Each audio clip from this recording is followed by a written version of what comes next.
सूरज अचानवा से बदरी पवनवा से पूछिले गइलू कवना खोहा हो।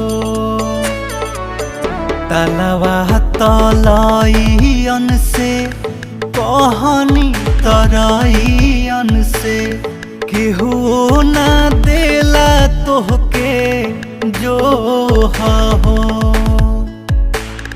अपने तलांगी गइलू लमहर सागरवा के, अपने तलांगी गइलू लमहर सागरवा के, हमरा के छोड़िए ही पारा हो।